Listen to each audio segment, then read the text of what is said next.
everybody, and welcome to this Gate 26 overview and deep dive. If you have a Sagittarius placement between 17 and 22 degrees, this means that you have this activated in your human design body graph. If you don't have a copy of your human design body graph, you can get a copy at the free chart generator in the show notes below to be able to follow along and also get one for other people in your life. If you're a coach or a mentor, also pulling somebody's human design chart to see if they have this placement, it's going to be super helpful because it's going to help you to realize how you can help them prioritize their marketing and their rest in human design. So if you are new here, my name's Brenna. Welcome, or now welcome back. If you are not new here to my page, I am a human design reader, astrologer, and psychic medium, going on 10 years of doing this professionally in some way, shape, or form in true manifesting generator fashion, to be able to make this practical, integrate for you to integrate it in a tangible, practical way and be able to apply it to your real world life. Now, with Gate 26, I also have this placement in my human design body graph, and it sits in what's called the heart center in human design, which is a center for our self-worth, our motivation, and being able to prioritize our heart health by sticking to things that we actually are able to stick to. This is an incredible placement for only making promises that you can keep and really understanding what is your energetic threshold. Because this placement, Gate 26, also has to do with our motivation, this is also an energy center that tells us when can we self-motivate. If you have it defined, this center defined in your human design body graph, you're more naturally prone to just being able to get up and do things on your to-do list no matter what. You're 30% of the population, like myself.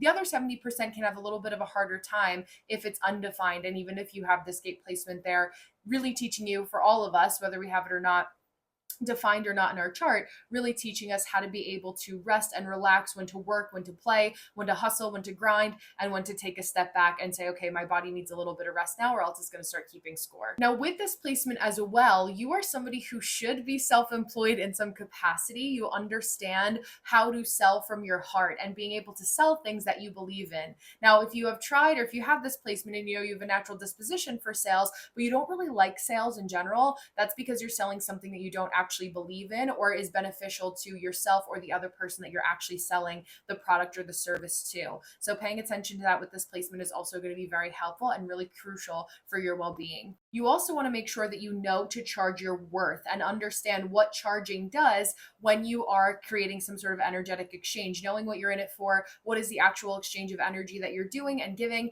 and how does that relate to your sales price. This is where playing with sales or your pricing for your offers that you're selling over time is also going to be important, and that may shift. My prices shift based on how much energy I have, what other projects I'm working towards. So I shift my prices based on the energy levels and the schedule that I'm actually working out in real time. So paying attention to that is also going to be really important. You're also somebody that draws things out from our memory, that bolds, italicizes, highlights, underscores certain pieces of information to really prove your point and to drive your point home. It's like you're a lawyer who's in court that's defending your case, and you're able to pick out the details that actually make sense to a person, place, or thing or situation in conversation. It's a great skill set to have. You're also somebody, because of this, and you're so analytical, that doesn't like to feel like people are breathing down your neck, which also plays into being your own best boss or being an entrepreneur in some capacity, because this placement knows what it needs to prioritize in order to get things done. Now, before we get into my handy dandy notes here and all the specific line placements in human design, I'm going to read an excerpt from Chetan Parkin. He calls this gate the gate of accumulation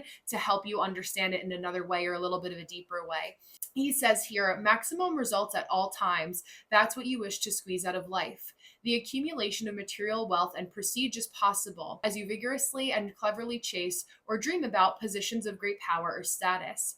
You don't beat around the bush or waste time haggling if something doesn't have value for you. But if it does, the rewards must compensate your efforts. The heart is always striving to strike a balance between fulfilling wholesome wishes and ego power trips, and you often find it a challenge to find that equilibrium. There can be something of the egotistical salesman about your attitude, something power hungry, but you will always know the value of your contribution to others and pointing out to them what they really want to have in their lives.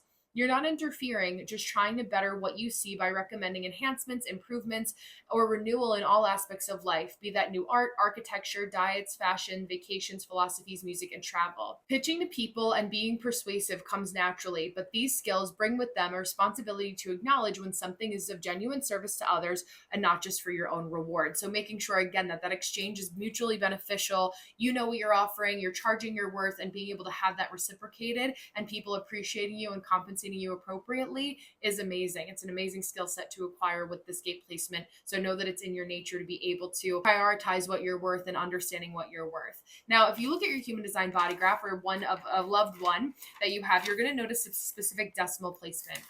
Those are called profile lines, and there's 6 different ways that you can enact on this gate placement that has to do with your astrology. Now, it's going to be a number 1 through 6. I'm going to go in order for what the exalted or the beneficial aspects of these placements are versus the detriments, or the parts that we want to just look out for that can cause a little bit of frustration or us falling out of alignment rather with what our human design is telling us. So gate 26 in the first line is known as a bird in the hand. And if you are using this in its exalted placement, it's someone that's able to take action on your plans and dreams, or taking an ego-driven risk and making more of a mess. If you have gate 26 in the second line, this is known as the line of the lessons of history. You're somebody who learns from your own and others' mistakes to outsmart the lessons that they should have learned the first time, or that you want to learn by being able to just witness it and say, I definitely don't want that for myself. This is how I'm going to be able to go forward in a much more efficient direction. Or it's making an action, knowing the definite outcome and hoping for a different result. If I go to sleep at 3 o'clock in the morning, I'll just wake up at 6. It won't be a problem. If you are somebody that knows you need 8 hours of sleep and you're expecting a different outcome, not really going to work here. Gate 26 in the third line is known as the line of influence. So you can be somebody that gathers support and communal energy, having a community of support and leading people in an area of focus that feels good for you. I'm leading people in an area of focus of human design on my YouTube channel and my Patreon, for example. Or somebody that's not able to see the potential challenges in having a community. So what is communal effort? What does community management actually look like? Is its own like beast in and of itself, and understanding that. Gate 26 in the fourth line is known as the line of censorship. So you could be somebody who's amplifying what should be remembered so people can continue to grow and move forward. Or you don't want to be someone that's obsessing over someone who did you dirty in the past so you can move forward. It's all about forward momentum. The past is that way. We're going forward for a reason. If it's in its negative placement, it's ignoring the obvious and not acknowledging change, sticking with the status quo. It's just always been like this. So that's just the way we're going to do it. It's not true that's the only thing that's true in life is change. So understanding that is important. In the fifth line is the line of adaptability. So you can be somebody that's using your maximum effort for maximum results. We see this with a lot of people that are competitive athletes, bodybuilders, things along those lines, or again, somebody who's resistant to change. Last but not least is gate 26 in the sixth line, which is the line of authority. You have a strong ego and your presence can be maintained through consistent action, being somebody that's reliable, that somebody can lean on, or somebody who's the worn out leader who cosplays that they still have power and not really understanding that, okay, we need to let sleeping dogs lie. And no one has time to give up. No one likes to see anybody who's really forcing themselves past their prime to do something just because it's something that they've always done, instead of evolving and flowing into that change, knowing what the right energy exchange is for where they are at this point in time in their life. So if you guys have any questions about gate 26, if you have it in your chart, any comments, curiosities, you can drop those in the comments below. As always, I go on YouTube live and TikTok live 2 times a week, streaming here to be able to do a human design hotline where I answer all of your human design questions. You can sign up at the link in my bio ahead of time if you wish. Thank you to all my Patreon members who make this channel possible to be able to help me continue on teaching you about human design in a practical way. I appreciate you guys, and I'll see you in the next one.